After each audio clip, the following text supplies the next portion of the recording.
বাতাবি লেবুর কোয়াগুলো ছাড়িয়ে নিয়েছি। এবার এটা একটু মাখা করব।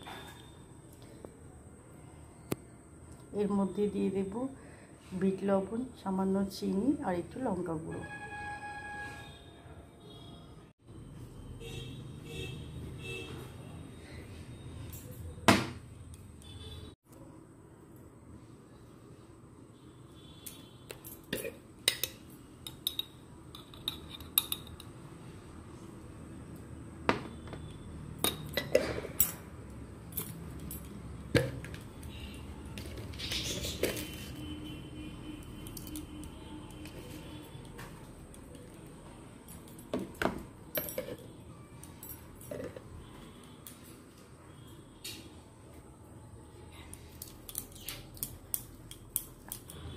আর দিয়ে দিলাম সামান্য কাঁচা লঙ্কা কুচি।